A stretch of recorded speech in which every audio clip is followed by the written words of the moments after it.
मथुरा के श्री कृष्ण जन्मभूमि और ईदगाह विवाद मामले पर इलाहाबाद हाईकोर्ट में आज सुनवाई हो सकती है। 18 याचिकाओं पर एक साथ सुनवाई हो रही है। ईदगाह मस्जिद के 13.7 एकड़ जमीन को लेकर विवाद है। अयोध्या विवाद की तर्ज पर जिला अदालत यानी डिस्ट्रिक्ट कोर्ट की बजाय अब हाईकोर्ट में सीधे तौर पर इस मामले की सुनवाई हो रही है।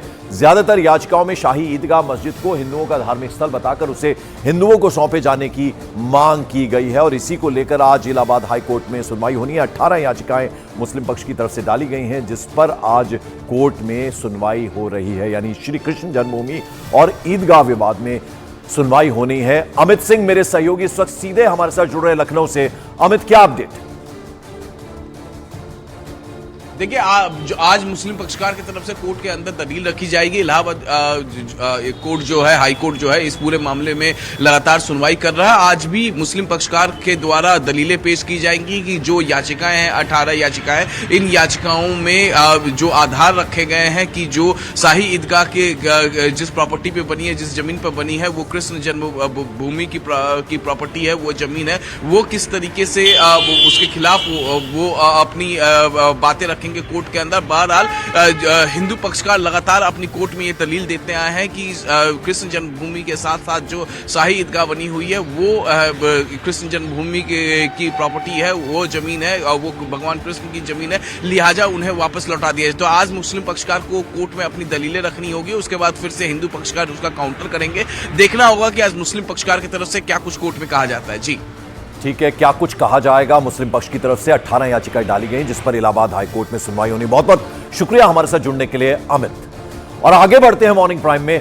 हरियाणा की अगर बात करें तो अचानक से राजनीतिक खबरों का ये सेंटर पॉइंट बन गया है राज्य।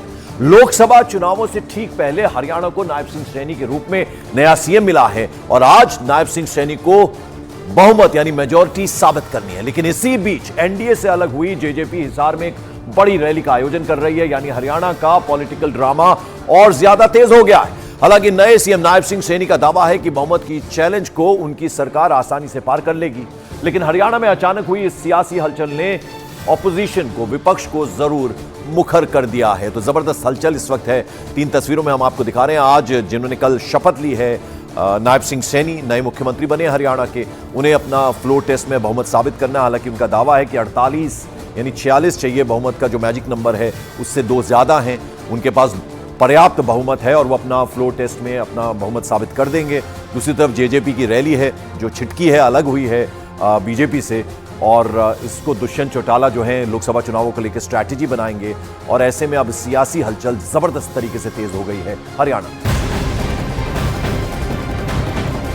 तो हरियाणा में नई सरकार के गठन के बाद आज विधानसभा का विशेष सत्र बुलाया गया। जैसे कि हमने आपको बताया, सुबह 11 बजे हरियाणा विधानसभा की कार्यवाही शुरू होगी। इसी दौरान हरियाणा की नायब सिंह सैनी सरकार सदन में अपना बहुमत साबित करेगी और दावा यही है कि 48 एमएलएज उनके साथ हैं, इसलिए बहुमत आसानी से साबित हो जाएगा। कोई किसी तरह की दिक्कत नई सरकार को नहीं होगी। आज विशेष सत्र बुलाया गया है जहां फ्लोर टेस्ट होगा।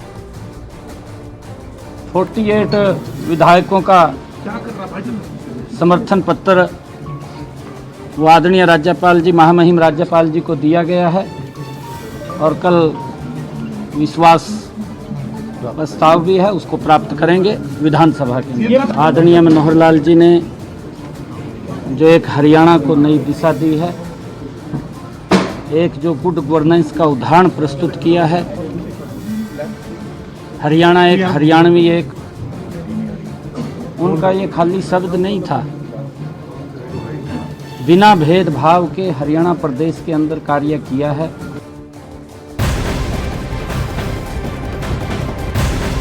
मॉर्निंग प्राइम में बड़ी खबर जेजेपी से जुड़ी हुई। आज होने वाले बहुमत परीक्षण पर सबसे बड़ा फोकस जेजेपी के एमएलएस पर रहने वाला है, क्योंकि दावा किया जा रहा है कि आज विधानसभा में बहुमत परीक्षण के दौरान जेजेपी के विधायकों में फूट पड़ सकती है, क्योंकि जेजेपी के एमएलएस के 2 गुट बन चुके हैं। इनमें से 5 एमएलएस का एक गुट वो है जो पार्टी से यानी जेजेपी से नाराज चल रहा है। इन 5 विधायकों में 4 विधायक कल सैनी सरकार के शपथ ग्रहण समारोह में भी पहुंचे थे, यानी वहां उपस्थित थे। यही नहीं, जेजेपी की कल दिल्ली में जो बैठक हुई थी उस बैठक में भी ये 5 विधायक नहीं पहुंचे थे। 4 इनमें से कल जब शपथ ग्रहण हो रहा था तो वहां पर मौजूद थे, दिल्ली नहीं गए 5। और वहां पर आपको जैसे कि मालूम है विधायक दल की एक बैठक बुलाई गई थी जिसमें नहीं पहुंचे थे ये 5 विधायक। और ऐसे में बीजेपी का दावा है कि वो 90 सीटों वाली विधानसभा में आसानी से बहुमत हासिल कर लेगी। ग्राफिक्स के जरिए आपको दिखाते हैं कि हरियाणा में जो नंबरों का खेल है, जो आंकड़ों का खेल है, वो क्या है। तो हरियाणा में बीजेपी एमएलए की संख्या 41 है, जिसके बाद बीजेपी को 7 निर्दलीय विधायकों में 6 विधायकों का समर्थन यानी सपोर्ट मिल रहा है। गोपाल कांडा है, उनकी हरियाणा लोकहित पार्टी भी बीजेपी के साथ खड़ी नजर आ रही है।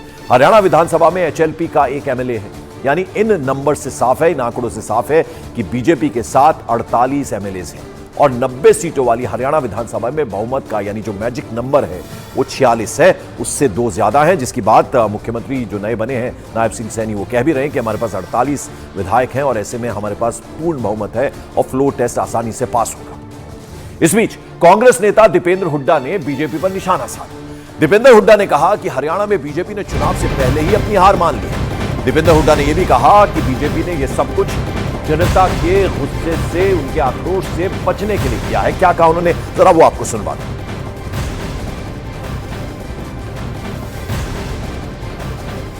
जनता में अपनी हार से पहले ही इन्होंने अपनी हार मान ली है, ये इस बात का। और साथ में मैं ये भी कहना चाहूँगा, हरियाणा का इतिहास ये दर्शाता है, जब जब चुनाव से कुछ महीने पहले, चंद महीने पहले हरियाणा में जनता के रोष से बचने के लिए कोई परिवर्तन किया गया है, सत्ता दल को उसका दुष्परिणाम भुगतना पड़ा है और ज़्यादा जोर से लोगों ने उस सरकार को सत्ता से बाहर करने का काम किया है। हरियाणा का इतिहास ये बताता है।